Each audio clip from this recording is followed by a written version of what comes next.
ఒక స్టోరీని పట్టుకొని తిరిగేవాడు. ఒక నైట్ ఎఫెక్ట్లో నైట్ అంతా జరుగుతుంది ఆ సినిమా. అది మొత్తం కూడా యాక్షన్ బ్యాక్డ్రాప్ లో ఉంటుంది.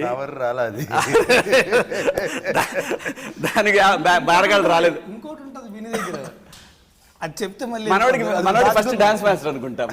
ఫస్ట్ సినిమా అదే సినిమా చూపిస్తాం మామ. దీనికి బాబు గారు ఇది అన్నిటికీ రిలేటింగ్ వచ్చి మొత్తం మళ్ళీ మీ దగ్గరికే వస్తండి. ఇది కూడా నేను చెప్తా ఎలాగో.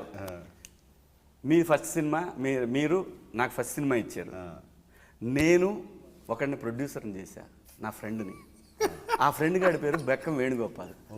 మనోడికి ఆ సినిమా ఇచ్చాడు, ఇతను హీరో. దానికి వీటన్నిటికీ లింక్ ఎక్కడికి వచ్చింది? మళ్ళీ అన్నపూర్ణ స్టూడియోకి వచ్చింది. సో మళ్ళీ ఆ డైరెక్టర్కి, ఆ డాన్స్ మాస్టర్కి మళ్ళీ మీరే సినిమా ఇచ్చారు. నాకు ఈడు ఆర్టిస్ట్గా పనికి వస్తాడని చెప్పింది ఒక మహానుభావుడు, ఒక దేవుడు లేడు మన మధ్యలో. వీళ్ళ నాన్నగారు సచిన మీకు చెప్పేదే ఉందండి. సో అది బాబు గారు ఎట్లా పట్టుకున్నారండి ఇతను ఎలా చిక్కాడు అంటే ఇది అఫ్కోర్స్ స్క్రిప్ట్ అంతా రెడీ అయిపోయింది. తను స్క్రీన్ ప్లే చేశాడు విజయ్. బట్ స్క్రిప్టింగ్ మాటలు అన్నీ అయిపోయినాయి. మన బెజవాడ ప్రసన్న మాటలు చేశాడు. అది సేమ్ మళ్ళీ ఇదే కాంపౌండ్ సేమ్ మీరే లింక్. స్క్రిప్టింగ్ అయిపోయింది. అయిపోయిన తర్వాత ఎవరు డైరెక్టర్ కొంచెం ఫస్ట్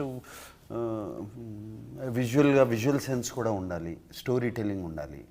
అప్పుడు నేను విజయ్ది కొన్ని ధనుష్తో చేసిన పాటలు చూసా ఈ మధ్యన. అదేంటది సార్ దాంట్లో డాన్స్ కాదు, యాక్చువల్లీ ఒక స్టోరీ, ఆ 3 minutesలో స్టోరీ చెప్పడం, అది చాలా బాగా నచ్చింది. ఎమోషన్ క్రియేట్ చేసి దాంట్లోనే హీరోయిజం చూపించి దాంట్లోనే everything was shown in that చిన్న 3 bits. ఇది బాగుంది, ఇతని విజువల్ సెన్స్ బాగుంది.